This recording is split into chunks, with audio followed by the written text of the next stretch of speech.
the last couple of years, I guess, like me and my grandfather and I have become very close in the last, I don't know, handful of years. But I mean, we're always close before, but I come from a really large family and lots of grandkids, lots of great grandkids. So his attention got spread around a lot. But one thing and he and I, now our thing to do is to go fishing and stuff like that. We try to get out mackerel fishing or smelt fishing or whatever we can.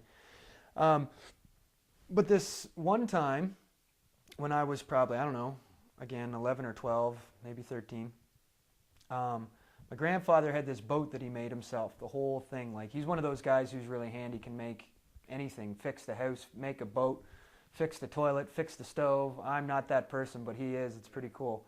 Anyway, he made this boat. It looks like a fishing boat, but it's about a quarter of the size. Like, it's the same kind of style, cabin up front, but it's big enough probably for 4 people, 6 people maybe comfortably to be in the back, and then 2 seats up front. Anyway, it's not a very big boat, but my uncle was home from Calgary, and I wanted to go fishing with Grampy, and he wanted to go out in the boat.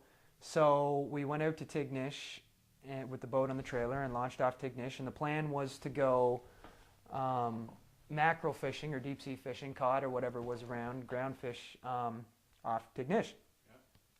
So we went out, and it was a beautiful day when we left, and we weren't out for too long, and the wind started to pick up, and the water got a bit choppy, and the fishing wasn't very good.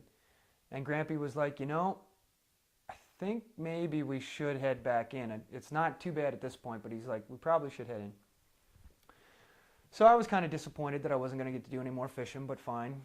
Anyway, Grampy turns around, and like that, the wind picked up, and all of a sudden, we were in the middle of a pretty bad storm. Like, I remember the waves came up really quick, and it took us about 25 minutes to get where we were fishing, and it took us like 3.5 hours to get back.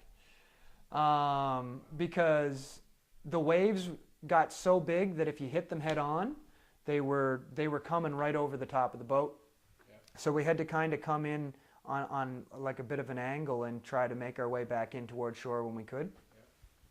But that was just it. Like, I think about it. It's one thing that I never forgot, and I think about it now, and it's like, it's pretty crazy, because it was really, really close. It wouldn't have took, like, one rogue wave could have swamped that little boat. We could have all drowned. But there's 2 things I'll never forget.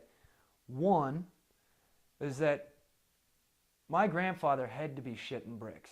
He had to be. He had his oldest son and one of his youngest grandchildren in the boat with him.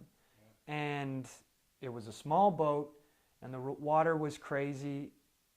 He must have been scared stupid. I know I would have been. Yeah. Never showed it.